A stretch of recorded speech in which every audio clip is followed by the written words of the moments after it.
પ્રકાશભાઈ અગ્રવાલ, જેતપુર. મુરલી મનોહર મંદિર સુપેડીનો સેવક છું. ઘણા વર્ષોથી હું સુપેડી દર્શન કરવા જાઉં છું, પણ છેલ્લા 2 દિવસથી જ્યારે વિડીયો જોયો ત્યારે હમણાં સમગ્ર સમુદાયને ખૂબ દુઃખ લાગ્યું છે કે આવા સુપાત્ર સાધુ જે ભજનાનંદી છે, જેને કોઈ અહંકાર નથી, આવા સાધુ જ્યારે જો પોતાનું મંદિર છોડીને જતા હોય અને ગામ લોકો એને વિરોધ કરતા હોય તો સંસારમાં હંમેશા જ્યારે સાચા સાધુની પરીક્ષા થઈ છે ત્યારે સાચા સાધુ હોય એ સાધુ તો ચલતા ભલે કરીને નીકળી જાય છે, પણ આ ગામ માટે યોગ્ય નથી. દરેક વસ્તુનો નિવેડો હંમેશા સંવાદથી આવે છે, વિવાદ ન થવો જોઈએ. જ્યારે રાષ્ટ્રીય પ્રશ્નો એનો પણ જો વિવાદથી નહીં પણ સંવાદથી પ્રશ્નનું નિરાકરણ આવતું હોય તો મારી સરપંચશ્રીને ગામ લોકોને વિનંતી છે કે ખરેખર બાપુને રોકી લ્યો, નકર પસ્તાવાનો વારો આવશે. બાપુ અજ્ઞાત સ્થળે જાય છે, આને કાંઈ પણ થશે તો આ જવાબદારી કોની? એની પોલીસ પ્રોટેક્શન પણ બાપુને આપે એવી અમારી સમગ્ર સમાજ અને સેવા સમુદાયને બધાને વિનંતી છે. મુરલી મનોહર પ્યારે કી જય. મારું નામ દિશાંત રતનપરા. શ્રી મુરલી મનોહર મંદિર ટ્રસ્ટના ટ્રસ્ટી તરીકે હું છું અને અત્યારે અમે પીઆઈ સાહેબને મળવા માટે ધોરાજી તાલુકા પોલીસ સ્ટેશન આવ્યા હતા.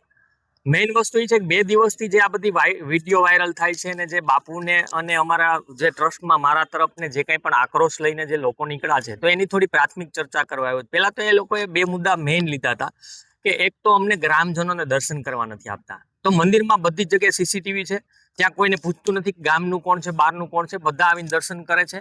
બીજું એ લોકો એમ કહેતા કે વારે પડદો હોય કે ટેરો, તો કોઈ પણ કૃષ્ણ મંદિર હોય, દ્વારકા હોય, ડાકોર હોય, સુપેડી હોય કે કોઈ પણ જાતની કૃષ્ણ ભગવાનની હવેલી હોય, એમાં જ્યારે સેવા થતી હોય ત્યારે ટેરો એ પ્રાથમિકતા છે અને એ સનાતનથી હાલ્યું આવે છે. એમાં હું કે બાપુ કંઈ ફેરફાર ન કરી શકીએ. તો આપણે દર્શન કરવા હોય તો એ સમયે અવાય જ્યારે ટેરા ખુલ્લા હોય, ટેરાના ટાઈમ ફિક્સ હોય છે. બીજું એમને આક્ષેપ કર્યા હતા કે ત્યાં અમુક જ્ઞાતિઓ પ્રત્યે ભેદભાવ થાય છે. તો પહેલું તો અમારા મંદિરમાં મુખ્ય એક સવારે 5 વાગે ને સાંજે 5 વાગે 56 ભોગ ધરાય છે.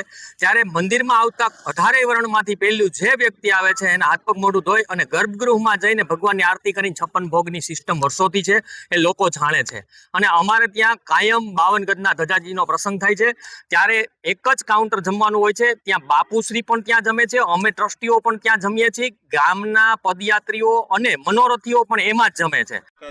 ઓમ નમો નારાયણ. જે 2 દિવસથી આ શ્રી મુરલી મનોહર મંદિર સુપેડીમાં જે ઘટના બનેલી, એ ઘટનાના શ્રી મુરલી મનોહર મંદિર ટ્રસ્ટના એક સંત સાધુ તરીકે રવિદાસ બોલું છું. જે આજ સાધુને અયોધ્યામાં જ્યારે 22 તારીખે જ્યારે જન્મોત્સવ હતો ત્યારે આજ સનાતની સાધુને અહીંયા સરકાર દ્વારા બોલાવવામાં આવેલા. વિશેષ એ મંદિરમાં જે મહિમાપૂર્ણ જે ધજાજી મહોત્સવ ચાલુ થયા એ પ્રભુની કૃપાથી થોડા ભજનના ભાવથી અને ખૂબ આગળ વધી વાત.